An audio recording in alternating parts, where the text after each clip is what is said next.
Boy, how'd you like to be driving that baby?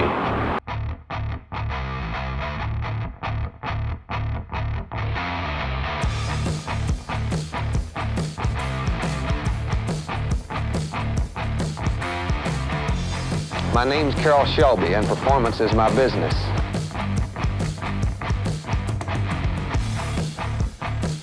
The new Mustang-based GT350 and the first American car of its kind. First run, 23.2.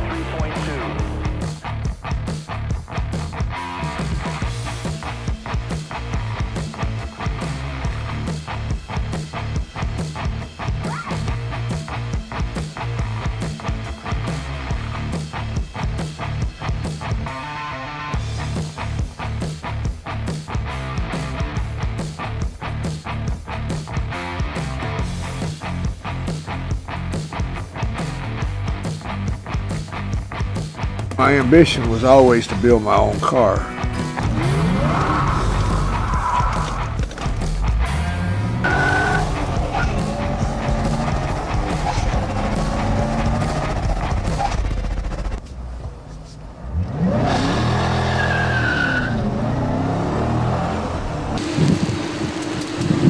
My name's Carroll Shelby, and performance is my business. Hola, ¿cómo están? Mi nombre es Luis Cámara y como ya se dieron cuenta, hoy vamos a hablar de Carroll Shelby. Carroll es un sinónimo de performance, de velocidad, de salir adelante contra lo imposible. ¿Vieron lo que hice? Gracias. Pero también es un sinónimo de Ford. ¿Por qué? Porque cada que pensamos en Shelby, pensamos en el Ford Mustang, en el GT350, como este de aquí, o en un GT500, o también pensamos en el Ford GT40, como estos Hot Wheels de aquí. Pero si les dijera que en lugar de estar pensando en Ford, estaríamos pensando en Chevrolet, ¿me creerían? Porque estuvo muy cerca de pasar. Y no sucedió por un chisme muy jugoso que les voy a comentar ahorita, entre Sora Duntop, el padre del Corvette, y ¿qué creen? También a alguien que le dicen Il Commendatore. O sea, Enzo Ferrari. ¿Quién diría, no? Pero antes de platicar todo esto, les voy a comentar de la vida de Carroll Shelby. Carroll Shelby nace en Texas con una condición cardíaca que lo obligaba a tomar píldoras de nitroglicerina. No obstante a ello, Carroll Shelby se convirtió en instructor de vuelo y después en piloto de pruebas en la Segunda Guerra Mundial. Más adelante se da cuenta de su amor por las carreras, porque para la velocidad yo creo que ya se había dado cuenta. Pero en las carreras, y prueba fortuna en la Fórmula 1, donde su mejor resultado fue un cuarto lugar. Muy bueno, pero donde en realidad brilló fue en Le Mans, porque en el año de 1959, corriendo para Aston Martin, ganó la mítica carrera francesa. Y eso lo puso a pensar. Dijo, quiero crear un vehículo mío, propio, desde cero. Y para eso, pues, necesito ayuda. Su primera opción fue Chevrolet. Chevrolet ya había debutado el Corvette C1 en 1953. Sí, a ver.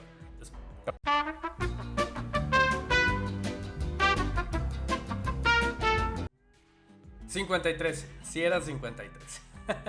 Regresando al tema, Carroll Shelby se dirige a Chevrolet, específicamente con un personaje llamado Ed Cole. ¿Quién es este Ed Cole?, se preguntarán. Ed Cole es importante porque fue el que desarrolló en 1949 el V8 que usaría Cadillac durante muchos años. También desarrolló el V8 de bloque pequeño de Chevrolet, que por muchos años fue el bloque insignia, además de que hoy en día podemos conseguirlo.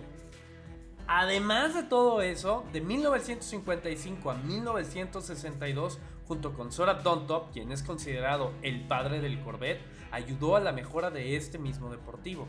Luego, en 1956, es elegido presidente de General Motors y dirigió el desarrollo del Chevrolet Corvair, que es un coche muy interesante, muy padre y muy infravalorado y maltratado por la prensa.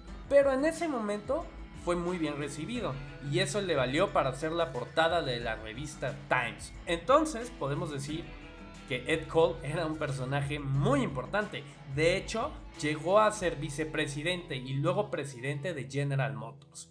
Así que era un tipo con el que querías tratar. Y Carroll Shelby lo sabía porque eran muy amigos. Y eso le sirvió para que Ed Cole aceptara y le regalara 3 chasis de Corvette. ¿Por qué 3? Porque Carroll no lo iba a hacer solo, lo hizo junto con otros 2 pilotos americanos, Jim Hall y Gary Laughlin. Este último es importante porque tenía un Ferrari. Digo, ¿por qué sería importante si tiene un Ferrari? Bueno, ¿ubican a Ferruccio Lamborghini? Yo creo que sí. ¿Ubican cómo fue un chisme, un alboroto entre Ferruccio y Enzo por los malos tratos de Enzo, lo que terminó con la creación del Lamborghini? Bueno, esto fue igual. Los malos tratos de Il Commendatore dieron pie a que esto sucediera. Y muchas otras cosas. Pero bueno, hablando de Gary, al igual que Ferruccio, se propone crear un coche que venza a los Ferraris. Y para ello, Gary se acerca a Italia a un señor llamado Sergio Scaglietti. Yo sé que les suena el nombre porque Sergio fue el que diseñó Ferraris como el GTO, el 250, el 275, el Testarossa y muchísimos más. Vaya, era un estandarte en el diseño automotriz y más en el diseño italiano. Así que Sergio puso manos a la obra y empezó a hacer el cuerpo de estos Corvette con piel italiana, lo cual no fue mucho del agrado de General Motors por varios factores. El primero y más importante, que General Motors en ese momento había decidido desconectarse de todas las carreras. El segundo, a General Motors le preocupaba que si este coche resultaba ser mejor y más rápido que su mismo Corvette, era como dispararse en su mismo pie. El tercero, a Zora Duntop no le pareció nada que estuvieran tocando su más bella creación, o bueno, más bien, su mejora de una creación de alguien más. Y además de todo esto, hubo un gran problema. Il Commendatore, otra vez. Enzo Ferrari decide viajar y visitar el taller de Sergio Scaglietti. Y entonces al entrar, vio los Corvettes. Estos Corvettes ya estaban casi a terminar, como a una 3/4 partes de terminarse. Enzo, muy enfurecido con Sergio, le dijo: vuelves a hacer Corvettes, haces más de estos coches y en tu vida vas a volver a diseñar un Ferrari. Esto le preocupaba muchísimo, pero muchísimo a Sergio, porque Ferrari era prácticamente su último cliente. Así que se hizo de la vista gorda, alargó el proyecto de los Corvette, esperando que sucediera un milagro para él.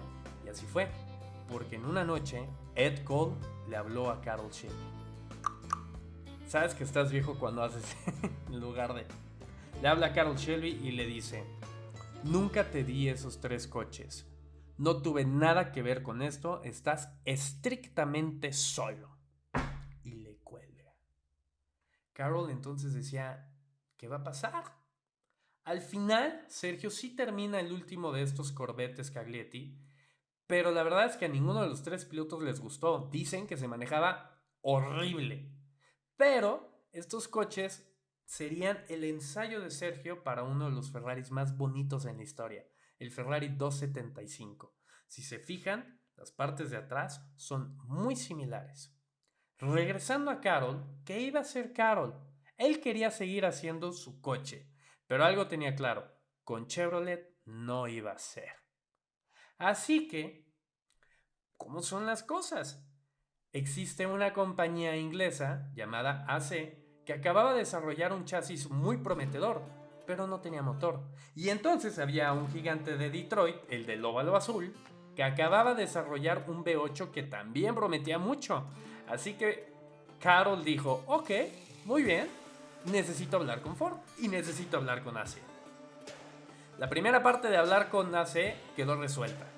Ahora había que hablar con Ford, y lo logra a través de otros 2 personajes muy importantes, Dave Evans y Don Fry. Ellos eran los presidentes del área de performance de Ford y son los que le presentan a otro gran personaje de la industria, Lee Iacocca. ¿Qué tal? Ese nombre les va a retomar mucho. Este señor Lee entonces se reúne con Carroll, Dave y Don Y Carroll le dice muy enérgicamente que necesitaba $25,000 y un montón de chasis para crear un coche y ganarle a los Corvettes. Le pidieron que por favor se saliera de la sala. Todo por su energía, digamos. Poquito tiempo después Don Fry sale y le dice: Carroll, aquí están tus $25,000 y los chasis que querías. Todo esto porque Lee dijo que te los diéramos antes de que mordieras a alguien. Así que hubo manos a la obra, sale el primer Ace Cobra y rompe con todo. Después el 427, Lee y Carroll platican de crear un Mustang de performance. Carroll al principio estaba muy renuente, pero termina pasando. Y en palabras de Carroll, esos Mustangs le ganaron a los Corvettes por los siguientes 6 o 7 años. Yo aquí les pregunto, ¿qué creen que hubiera pasado si Ed Cole hubiera tenido un poco de más visión, por decirlo así? Si Enzo Ferrari no hubiera tomado esas actitudes. Digo, es muy difícil pensar en el Commendatore, pensando que va a tomar decisiones más amables, ¿no? Digo, al final Ferruccio Lamborghini, Bezzarini, este señor y muchos otros son producto de los caprichos y berrinches de Enzo. Pero existe la posibilidad, en algún mundo paralelo, que Ford y Shelby nunca se hubieran conocido. Que Chevrolet y Shelby hubieran hecho una alianza que duraría años. Inclusive creen que se hubiera peleado como se peleó con Ford. Creen que hubiera habido Dodge Shelby. Creen que existiría el Viper, o un Camaro Shelby, o un Corvette Shelby, o un Corvair Shelby. ¿Qué opinan ustedes? Déjenme en los comentarios. Si les gustó el video, por favor, denle like, suscríbanse, vean otros videos del canal, me ayudan muchísimo y nos vemos pronto. Adiós.